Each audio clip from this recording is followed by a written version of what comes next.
मी तर आता असं ठरवलं, भाजपकडून जर माझा घरचा उभारला तर त्याला घोडा लावणार, आणि विरोधात जर दुश्मन उभारला बटन दाबायच्या अगोदर त्याला 10 शिव्या देईन, पण बटन त्याला लागणार. आणि त्याच्यात बी शेतकरी मेला तर जी शिपीनं उकरायचं आणि रोलरनं वरी दाबायचं, वरी निघून येऊन. सोयाबीनचा भाव होता 5,000 ते 5,500. तेव्हा ह्या पाशा तोंडवाशानं आणि ह्या देवेंद्र्यानं चलो नागपूर पायी दिंडी, सोयाबीनला 7,000 भाव द्या, शेतकऱ्याचं कर्ज माफ करा. आज सगळ्या वस्तूचे भाव दुप्पट ते तिप्पट झाले. डिझेल घ्या, पेट्रोल घ्या, गॅस घ्या. खताचा भाव काय होता 400, पुन्हा त्याच्यात GST. 400चा भाव आज 1450. किती वाढले? तिप्पट. आणि मालाचा भाव 800 कमी, 4200 इकतोय, 4300 सोयाबीन. अरे ह्याच्यात माणसं काय, तुम्ही देव ज्याला म्हणता त्याला आणून उतरावा आणि जग म्हणाव, त्याला बी आत्महत्याच करावं लागते. तसं शेतकऱ्याचा का 10 वर्षाचा भाव असतो का आज? ते बी तेवढी सुद्धा भाव नाही. आता त्या पंजाबहून 10 गायी आणल्या मी जरशे, तुम्हाला माहित आहे, त्याच्यात गेले 11 लाख रुपये. तेव्हा होता 36 ते 38 भाव, आज इकते 24 रुपये दूध. हा, खुराकीचा भाव 1800 रुपये 50 किलो, म्हणजे एका क्विंटलला किती झाले? 3600 रुपये. आणि दुधाचा भाव कमी. असल्या दुष्काळात एवढं ऊन आहे, चाऱ्याचे भाव गगनाला भिडलेत. ह्या परिस्थितीत तुम्ही दुधाचे भाव जर 10 रुपये 15 रुपये कमी केला, कोण जगणार आहे नीट इथं? आणि मला एक प्रश्न पडला, ज्या मोदीनं भोपाळमध्ये 2-4 लाख लोकांपुढे म्हणला की अजित पवारानं 70,000 कोटीचा घोटाळा केलाय. हा, मग 70,000 कोटीचा घोटाळा केला आणि 2 दिवसात ऐकण्यात आलं की शपथविधी झाला आणि महाराष्ट्राच्या तिजोरीच्या अर्थ खात्याच्या चाव्या त्याला दिल्या. मग मला प्रश्न पडला, ही अन्न खात्यात की वाटाले मला,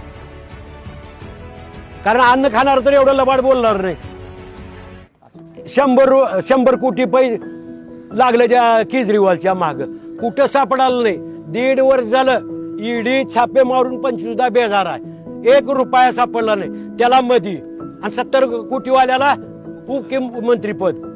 वारे देश, ह्याच्या पैसे लोक मेले का देशापाठी?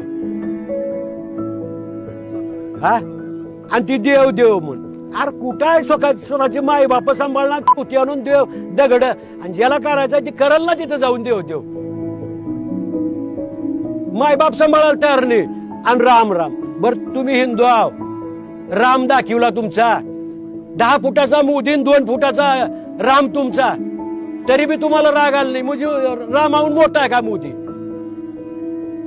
का चाललंय की काय नाही या देशात, मला हीच भानगड कळणार. मी तर आता असं ठरवलं, भाजपकडून जर माझा घरचा उभारला तर त्याला घोडा लावणार, आणि विरोधात जर दुश्मन उभारला बटन दाबायच्या अगोदर त्याला 10 शिव्या देईन, पण बटन त्याला लागेल. अहो एवढा नीचपणाचा कळच असते का? ओमदादाविषयी काय वाटते? ओमदादा सारखा तर नंबर 1 माणूस नाही. बर ती ओमदादाला तर देईलच, जनता देईल, पण मी काय सांगायला, माझ्या दुश्मनाला मी देईन पण ह्यांना देणार नाही, इतका वैताग आलाय. अहो शेतकरी जगल कसा?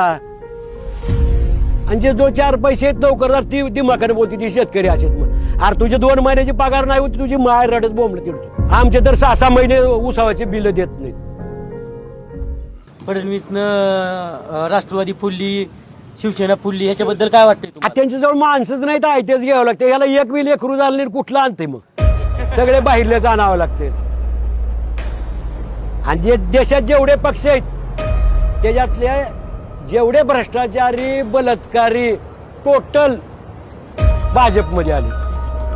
बाकीचे जे आता राहिलेत ती एकदम प्युअर आहेत. दुधापासून आम्ही तयार करतो, अन्न आम्ही करतो तयार, आणि आम्हाला 2000 द्यायला का आम्ही भिकारी आहोत का? अरे फक्त आम्हाला भाव दे, काहीच देऊ नको, फुकट काहीच द्यायचं नाही. आणि त्याच्यात बी शेतकरी मेला तर जी शिकून उकरायचं आणि रोलरनं वरी दाबायचं, वरी निघून येणं. पण आपल्या बापानं पिकवलेली माल आम्ही या देशात जगत असतात. तुमच्या मनावर भाव घेता का नाही? खतं तुमच्या मनावर, औषधं तुमच्या मनावर, मोबाईल तुमच्या मनावर, चष्मा तुमच्या मनावर, चप्पल तुमच्या मनावर. मग का तुमच्या बापानं पिकवला का आमचा माल तुम्ही दिल्लीत बसून भाव काढाला?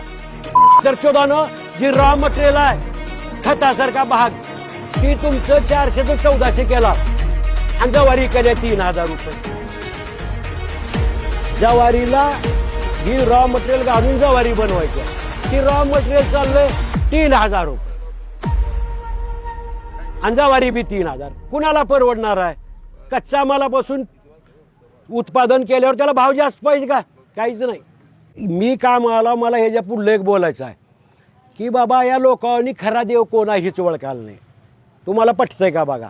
मी काय सांगायला, करोनासारखी आपत्ती आली, सगळा हजारो कोटीचे व्यवसाय ठप, देश ठप राहिला.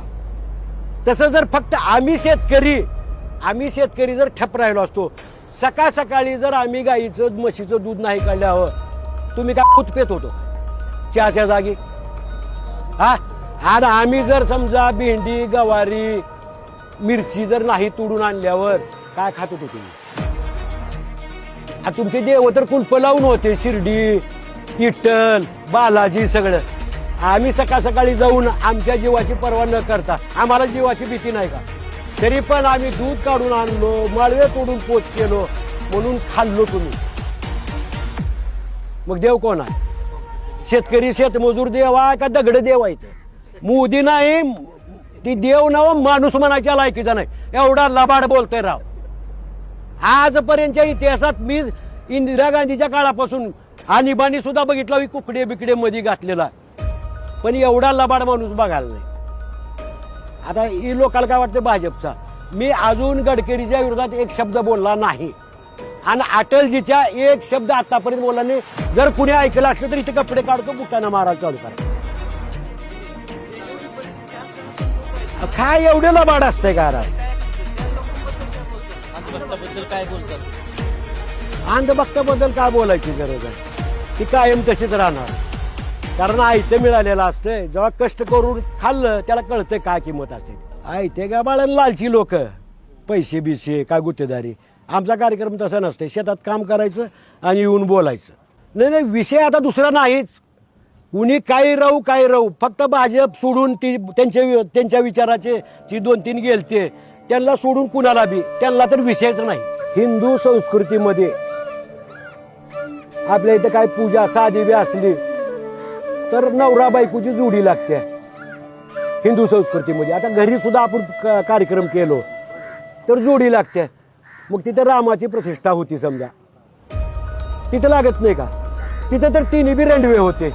मोदी बायको नाही, योगी बायको नाही आणि मोहन बाग या तिघाला बी बायका नाही. मग ती चलते का? आणि इथं सांगायचं घरी पूजा करता जोड लागते मग नवरा बायकोची. बरं, ही मला एका गोष्टीचं वाटतंय की बाबा हिंदूला काय कळतंय का नाही. एक हिंदू म्हणल्यानंतर आता एक तर तुम्हाला रामाला मानावं तर मोदीला. राम देव असून सीतेपायी त्यानं जंगलात फिरला, सीते म्हणून. हा, मग तुम्ही त्याला मानणारा का या मोदीनं बायको सोडून दिलं त्याला मानणारा? म्हणजे एक नक्की कोणतं तर बायको सोडणाऱ्याला धरायचा आहे का ज्या देवानं सीते पण येणला त्याला मानायचा तुम्हाला?